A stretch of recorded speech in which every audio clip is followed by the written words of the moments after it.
Hi Gracie, how are you? I have our first chapter of the class here, and as promised, I'm going to read it to you with Teddy, the big dog, and I think he'll be just fine sitting right here by me when we read together. So remember, this is the one that we picked, and it's about all the characters in the class, and you thought there was going to be like a mystery element to it. So I'm going to start, and I'm just going to read the first chapter to you today. I think it's about 8 or 9 pages, and then we can kind of talk about it after. So, chapter 1, Thursday, September 28th. Ellie closed her notebook with a satisfied pat and leaned back in her seat. Done, finished, complete. Hermione Granger, 5th grade muggle, was ready for publication. She'd have to figure out how to publish a book, of course. Could a 6th grader find an agent?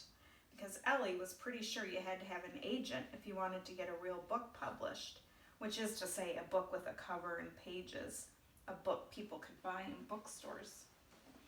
Mrs. Herrera would know what to do, Ellie thought.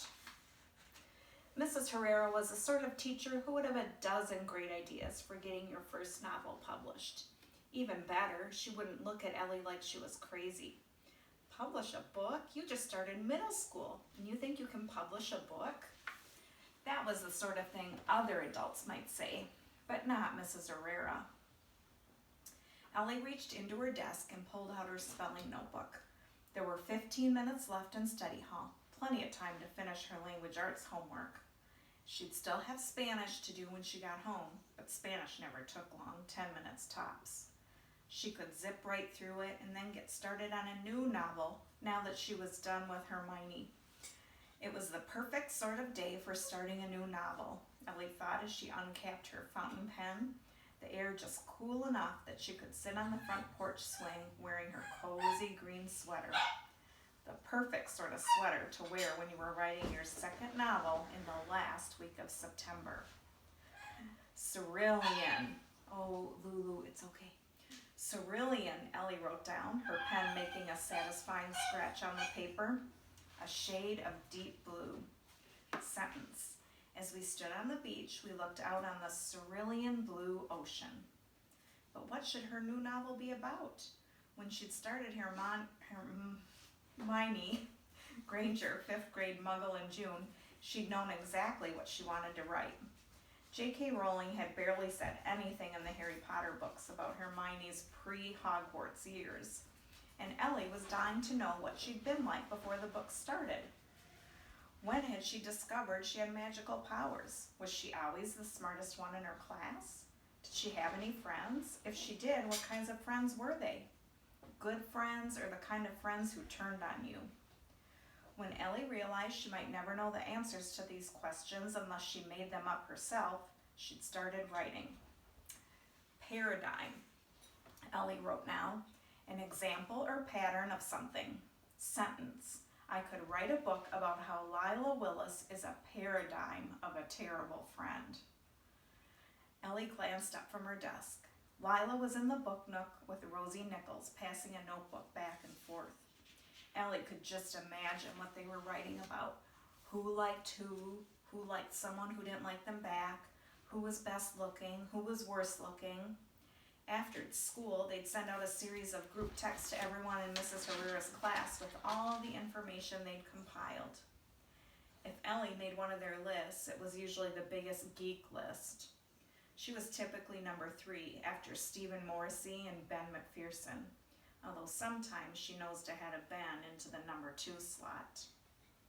It was hard to believe that at the very beginning of school, she and Lila had been friends. Well, sort of friends. They'd both been new, although Ellie was used to being new. Up until that summer, her father had been an army lawyer, and her family had moved every 2 or 3 years. Texas, Kansas, Washington, D.C., even Germany. Then, last spring, her parents decided they were ready to settle down. They moved to Milton Falls and bought an old house with a big front porch 2 blocks from downtown. And Ellie's dad opened up his own law office and became the sort of lawyer who helped businesses get set up. Gracie, this book is a little bit like the other one, remember, with somebody new into town and new at its school? Every morning last summer, Ellie woke up, got dressed, ate a bowl of cereal, and then waited on her front porch for someone her age to walk by so she could make friends with them. She was good at making friends. She'd been doing it all her life. But no kids walked by, and when Ellie started exploring her neighborhood, she didn't find many kids there either. There were old people and there were young people with babies. One of the moms with the baby told Ellie that most of the families with kids Ellie's age lived in another part of town where there were more soccer fields and youth activities.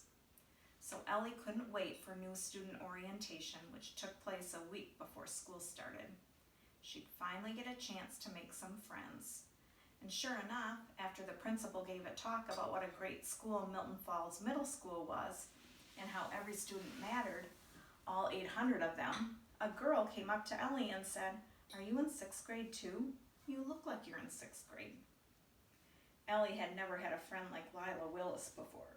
Lila was the kind of friend who called her up every night to talk about what they should wear the first day of school and if their outfits should match exactly or just have the same theme. Maybe patriotic, Lila had asked the night before her mom was going to take them to the mall to go clothes shopping. You know, red, white, and blue, maybe with star earrings. "I don't have pierced ears," Ellie had told her. "I'm not allowed until I'm 12. My mom's really old-fashioned."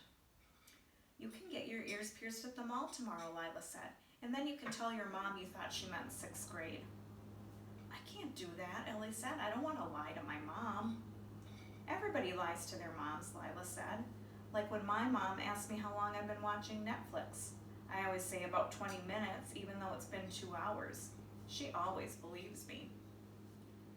They'd ended up getting matching t-shirts in different colors, pink for Lila, purple for Ellie, and white shorts. Instead of earrings, they got matching necklaces with blue butterflies on them. Sitting in the back seat of Mrs. Willis's car on the way home from the mall, they'd taken their outfits out and admired them. "You know what I just thought of?" Lila asked, and Ellie had shaken her head. "Our clothes match, and our names sort of match too. Lila and Ellie. I think we're going to make an amazing first day impression." Ellie guessed that was a good thing to do. Mostly, she was glad to have a friend to sit with at lunch on the first day and to play with during recess. She bet it wouldn't take long for her and Lila to make friends with other girls. In a way, Ellie thought, everyone in the 6th grade class was new. This was the first year of middle school for all of them.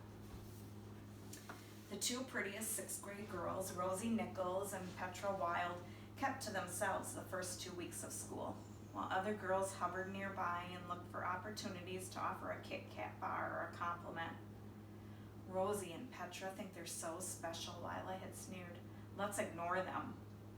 Ellie thought that was funny. How could you ignore someone who was ignoring you first? But she was happy that Lila didn't seem interested in being popular. Ellie just wished she'd been interested in something, well, interesting, like watching Doctor Who or reading fantasy novels or anything besides looking at fashion magazines and critiquing the models. The 3rd week of school, Rosie and Petra sat down at Ellie and Lila's lunch table and started asking Lila questions. "What were the boys like at your old school? Where'd you get that bracelet? Can you teach us to do our hair like yours?" And just like that, Lila was gone. No more phone calls about matching outfits, no more trading lunches, no more Friday night sleepovers, of which they'd had 3 and had been planning a 4th. On the one hand, Ellie couldn't say that she was that sad about losing Lila, but on the other hand, her feelings were hurt. She'd never been dumped by a friend before, even a friend she wasn't sure she liked all that much. Once Rosie and Petra had made their pick, the other girls found their groups, except for Ellie. The girl who was famous for making friends was friendless. She'd approached Adita Armit, but Adita was so shy it was hard to make conversation. Cammie Lovett seemed like someone Ellie would get along with, but Cammie was just joined at the hip with Becca Hobbs, best friends since preschool apparently. She'd even tried to make friends with Sam Hawkins, a boy who mostly kept to himself but had interesting habits. Sam carried a small notebook and a pencil in his back pocket, and Ellie had seen him taking notes at odd times, in the cafeteria line at lunch, in the hallway on the way to the media center. She thought that she and Sam probably had a lot in common, but when Ellie tried to talk to him, he just gave her a strange look and walked away. Last week, after Sam had missed 3 days of class in a row, Mrs. Herrera announced that his family had relocated. Ellie had thought relocated was an odd word to use, why not just say they'd moved, and he was now going to another school. One less person to reject her, Elliot thought, and permanently marked Sam Hawkins off her list of potential friends. After a while, Ellie gave up trying to make new friends. She wasn't that lonely, not really, and she had her writing career to attend to. Autodidact, she wrote in her spelling notebook. A self-taught person. Sentence. When it comes to being a novelist, I'm an autodidact. Maybe her new novel should be about Mrs. Herrera's homeroom class. They spent most of their day together, traveling from classroom to classroom after all, and Mrs. Herrera always said to write about what you know. Ellie got so excited by that idea that she pushed too hard on her pen and ink splattered across her definitions. That was okay. Mrs. Herrera wouldn't mind. Loosh. She liked Ellie's fountain pen. I remember using one of those in high school, she told Ellie one day at recess when Ellie had stayed inside to help grade spelling tests. I don't know where I got the idea. From reading novels, I guess. That's when Ellie had known Mrs. Herrera would be her favorite teacher of all time. She was a teacher who understood about fountain pens and how a good book could make you do things you'd never thought about doing before, like write your own book, and then write another one. Ellie had never had a teacher like Mrs. Herrera before, a teacher who seemed like an actual person you could imagine sitting on her living room couch at night reading a book or petting her cat. Maybe it was because of Mrs. Herrera's shelf, the one by her desk where she kept her special collection of special things. These are the things that remind me of who I am and why I'm here, Mrs. Herrera had explained to the class on the first day of school. Some days teaching is hard, and sometimes I feel tired or unmotivated. My special collection of special things helps me remember that life is interesting, and learning is good, and teaching is a noble profession.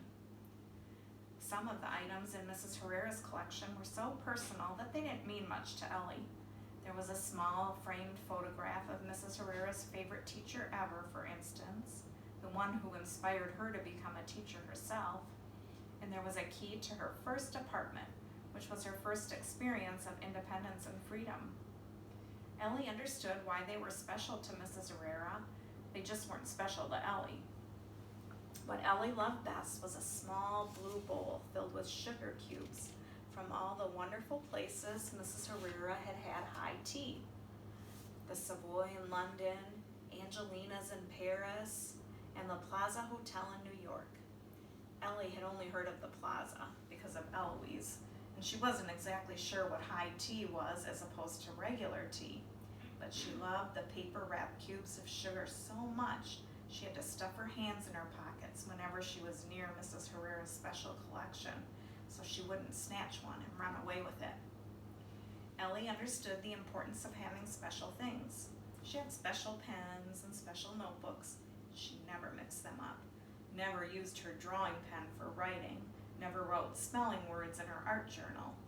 Now she put away her spelling notebook and took out the notebook she only used to write stories and poems in.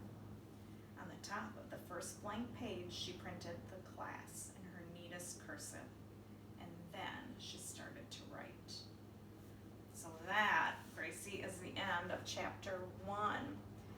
So, I'm just going to give you some suggestions of things you could think about or do after each chapter, and all of them are completely optional. I just want you to have ideas in case you're ever bored.